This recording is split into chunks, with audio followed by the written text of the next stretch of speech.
Now, the Igbo social-cultural organization, Ohaneze Ndigbo, on Wednesday applauded the federal government for Ekpa's incarceration.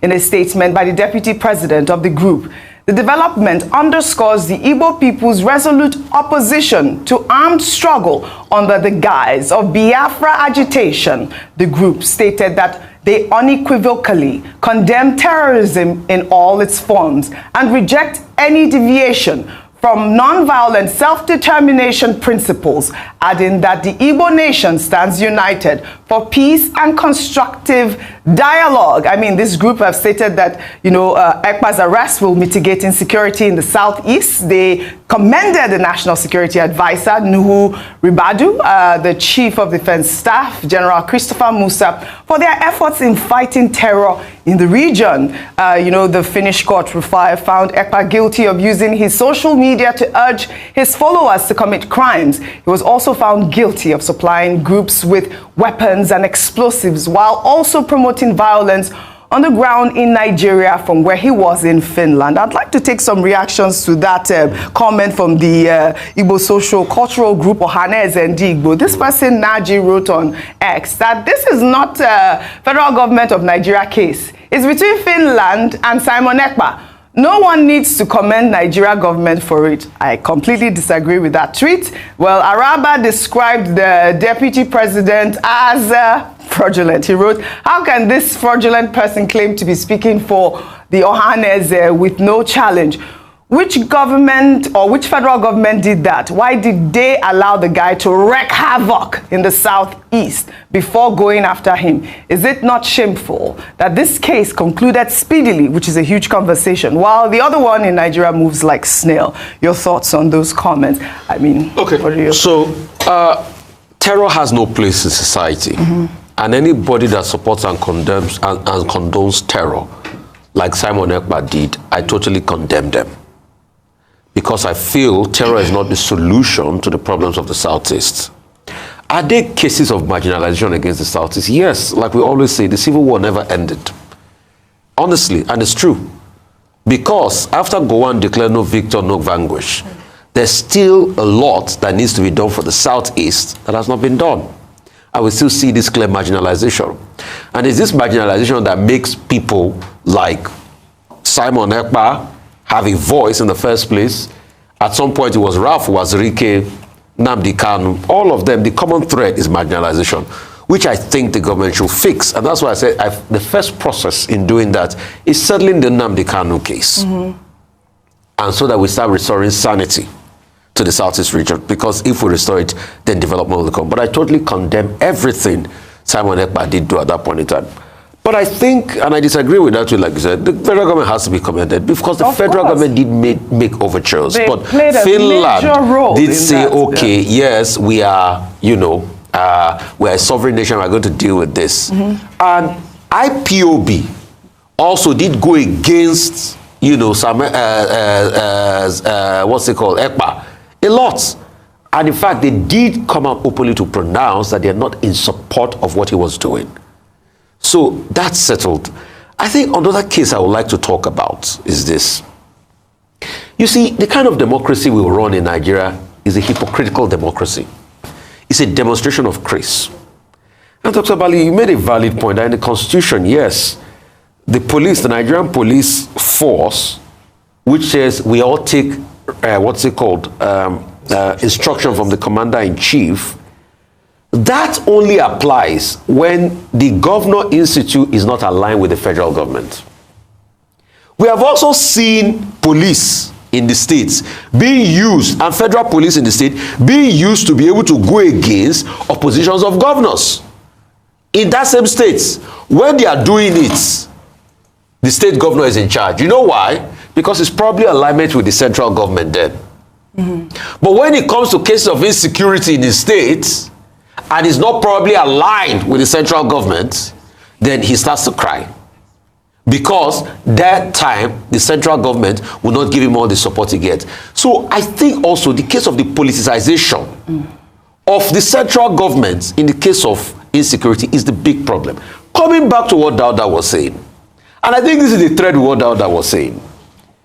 when we hear about case of banditry in Zamfara states, we don't see the big response by the state, by the federal government security forces there. But recently there was an election, 5 polling units. You needed to see how they deployed brigades and brigades. In fact, they summoned up military forces from Gombe and neighboring states just to be able to oversee 5 polling units because the APC was involved in that election and they finally did win the election to prove a political point. So another part in all of this conversation about state police is going to be the eventual politicization of the apparatchik of security in those states. And that's why Dada is saying that, yes, I should be able to sort this out. But the question is, we also know what is going on in these states.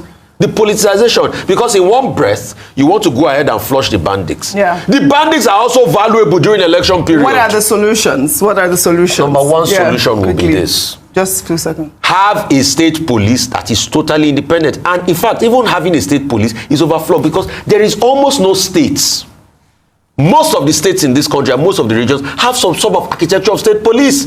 In the southeast, there's a Bubeagu. Yeah, but their remits are limited. Their remits are limited. No, the only difference is, what's it called? Amoteku carries weapons, but they don't carry high-grade weapons like an AK-47. But they do intelligence gathering work and they work with the police. There's Shege Kafasa, there's all of that. So that model you have been using, continue to use it. So you prefer to have the vigilante groups and the federal structure that we already have in place? Is that what you prefer? No. Because you're talking about Ebubagu and all of those. There are still state vigilante units that are different from the likes of Amoteku and Ebubagu. No, I think that the state police, the idea of the state police is for them to have the full might and the full support to be able to govern their state. Some of these vigilantes, they go around with, useless weapons. They don't have. No. Yes, we saw things that happen in what is it? Agune chamber. Yes. That's what we are saying. So that's the conversation. Is that what you're saying? No, listen. What's your conversation? Please take our time to hear me. Yes, quickly.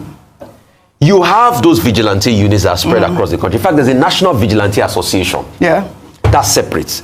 Then you have things like was Amoteku. Yeah, we know that. Amoteku, hope you know, is being led by a retired military officer, which they bring some structure and training into it. What I'm saying is those hitherto structures you have, amplify it, give them more oversight to be able to carry bigger weapons, and then go ahead and do the constitutional reform. But you must also put modalities and stopgaps in place that in a case where these people try to politicize and they become agents of the governor against their political adversaries, you will be able to step in. Because that's the grounds a lot of people have against the state police officer. But the structures are there. Governor Dauda has a cadet unit in Zamfara.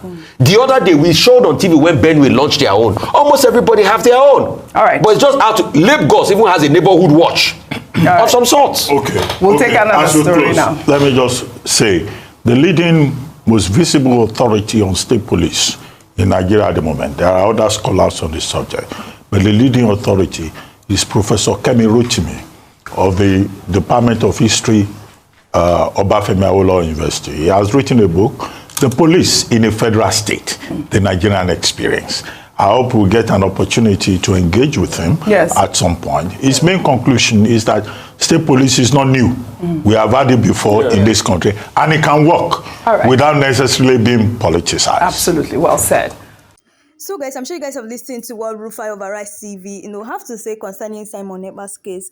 Now, on Simon Ekpa himself, he has been controversial, especially with the sit-at-home orders, that many even say that he is worsening insecurity in the Southeast. While some see him as a freedom fighter, others see him as causing unnecessary suffering to ordinary people. His arrest in Finland is therefore seen by some as justice, while others view it as silencing dissent. People are seeing it as the way they're arresting Simon Ekpa, they want to silence, freedom of speech. So regarding Ohaneze Ndigbo had to, praise Finland, saying that the way they arrested Simon Ekpa and jailed him is the best. Ohaneze Ndigbo was praising Finland. It shows how frustrated Igbo leaders have been with Simon Ekpa's action.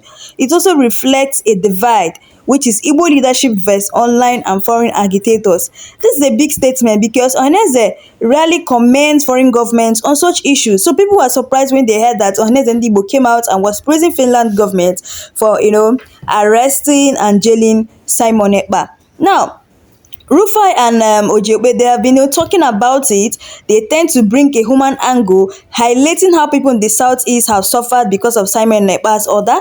They were saying that the fact that they had to punish because they don't actually support people who spread violence or people who preach violence. So Rufai was saying that the fact that the Finland government did everything possible to make sure that violence does not spread again. They are saying that is the best thing. So this is my take on this. Simon Ekpa's arrest may calm things temporarily, or even his sentencing, it may calm things temporarily, but the real problem is deeper: poverty, marginalization of the Igbos, and the failure of Nigerian leadership to engage constructively with the Southeast. Until all these things are addressed, jailing one person won't end the crisis. Anyway, guys, that's all we have for today. Let me know your thoughts below. Tell me what you guys really think about what Rufai of Arise TV have said concerning Simon Ekpa's case. And also, if you're coming across my channel for the first time, please do well to click the subscribe button, like and share this video. So, guys, thanks for watching.